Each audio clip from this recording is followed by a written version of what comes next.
یہ 70 کی دہائی کی بات ہے۔ شام کے وقت کراچی کے سول ہسپتال سے ایک ایمبولینس سندھ کے شہر سانگڑ کے لیے روانہ ہوئی۔ ایمبولینس میں ایک جوان لڑکی کی میت موجود تھی جو کچھ دیر قبل ہی ٹی بی جیسے موذی مرض کے ہاتھوں ہلاک ہوئی تھی۔ میت کے ہمراہ لڑکی کی والدہ اور دیگر احباب تھے، جبکہ اس ایمبولینس کو ایک بالغ شخص چلا رہا تھا۔ ایمبولینس میں سوگ کا ماحول تھا، جبکہ میت اور لواحقین کی دیکھ بھال کے لیے ایک نوجوان نرس بھی ایمبولینس میں موجود تھی۔ فوت ہونے والی لڑکی کی بوڑھی والدہ میت کے ہمراہ سراپائے غم بنی بیٹھی تھی۔ کراچی شہر سے نکل کر یہ ایمبولینس اپنے راستے پر رواں دواں تھی۔ شہر کے بعد شہر اور گاؤں کے بعد گاؤں گزر رہا تھا۔ جیسے ہی ایمبولینس سانگڑ شہر کی حدود میں ایک سنسان رستے پر پہنچی تو چند افراد نے ایمبولینس کو رکنے کا اشارہ کیا۔ ایمبولینس کو روکنے والے یہ دراز قد افراد گھوڑوں پر سوار تھے اور انہوں نے سفید پگڑیاں سروں پر باندھ رکھی تھیں۔ یہ ڈاکو تھے جن کا ارادہ اس ایمبولینس میں سوار لوگوں کو لوٹنے کا تھا۔ ڈاکوؤں کے ساتھ کچھ دیر ہونے والی بات چیت کے بعد ہلاک ہونے والی لڑکی کی ضعیف والدہ ایمبولینس سے اتریں اور انہوں نے سندھی زبان میں ڈاکوؤں کو بتایا کہ ان کی جوان لڑکی ٹی بی کے باعث وفات پا گئی ہے اور گاڑی میں اس کی میت ہے۔ خاتون نے ڈاکوؤں کو یہ بھی بتایا کہ اس ایمبولینس کو چلانے والا اور کوئی شخص نہیں بلکہ عبدالستار ایدی ہیں۔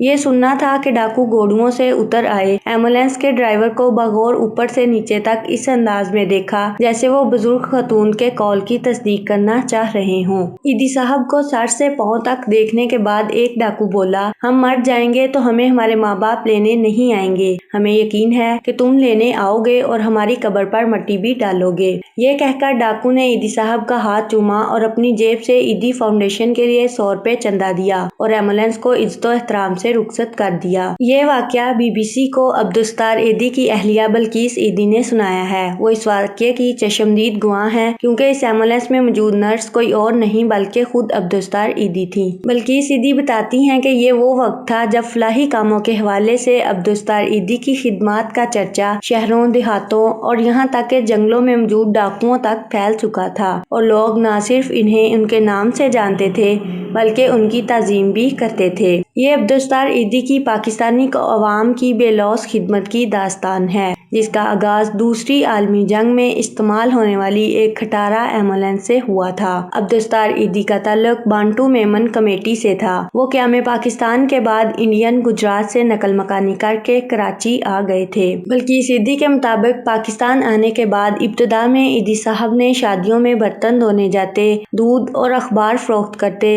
اور اس سے جو بھی آمدن ہوتی وہ چھوٹی موٹی فلاحی سرگرمیوں پر لگا دیتے۔ فلاحی کاموں سے ان کی وابستگی کو دیکھتے ہوئے جلد ہی انہیں تھوڑا بہت چندہ بھی ملنا شروع ہو گیا تھا۔ کراچی آ کر ایدی صاحب نے جو پہلا کام کیا وہ یہ تھا کہ انہوں نے کراچی کے علاقے مٹھادر میں ایک چھوٹے سے کمرے میں ڈسپینسری قائم کی، جہاں آس پاس کے علاقوں بالخصوص لیاری میں رہائش پذیر غریب افراد کو طبی سہولیات فراہم کی جاتی تھیں۔ بلقیس ایدی بتاتی ہیں کہ ایدی صاحب نے سن 1954 میں پہلی ایمبولینس خریدی۔ بعض تاریخی حوالوں کے مطابق یہ سن 1956 تھا۔ ایدی صاحب نے جو پہلی ایمبولینس خریدی تھی وہ دراصل ایک پرانی ہل مین وین تھی جو دوسری عالمی جنگ میں استعمال ہوئی تھی۔ بلقیس ایدی کے مطابق یہ وین 2000 روپے میں خریدی گئی تھی اور بعد ازاں اس کا انجن ناکارہ ہونے پر اس میں نیا انجن ڈلوایا گیا تھا۔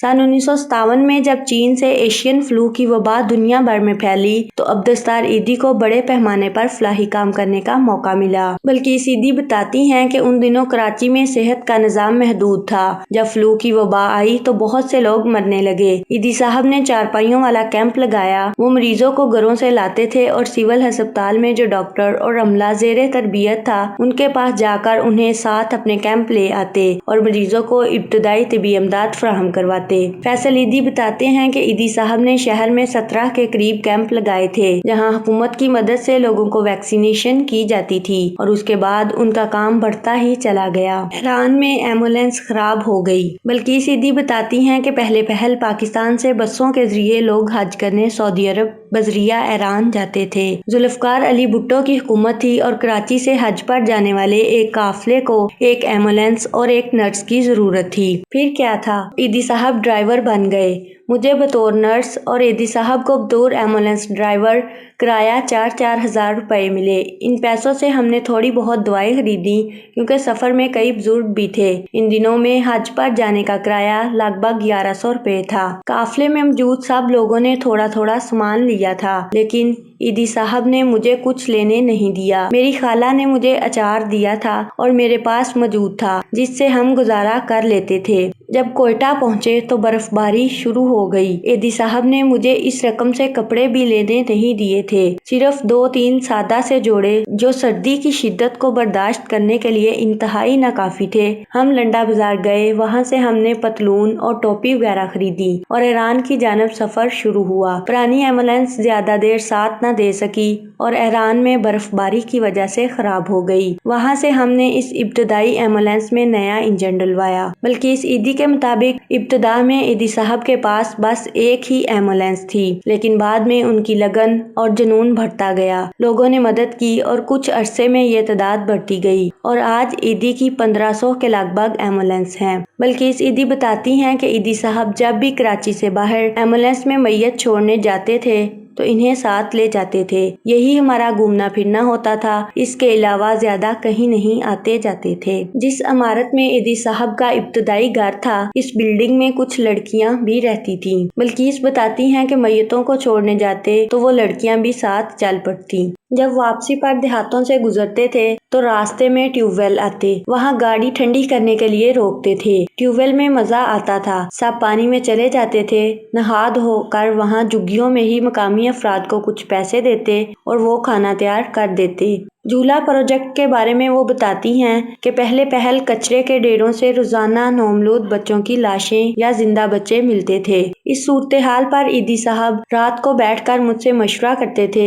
وہ پڑھے لکھے نہیں تھے، میں بھی زیادہ پڑھی لکھی نہیں تھی۔ پھر ایک روز انہوں نے کہا کہ ہم جھولے لگائیں گے تاکہ لوگ بچوں کو مارے نہ اور انہیں پھینکے نہ، کیونکہ کتے نوزائیدہ بچوں کو بمبوڑ کر رکھ دیتے ہیں۔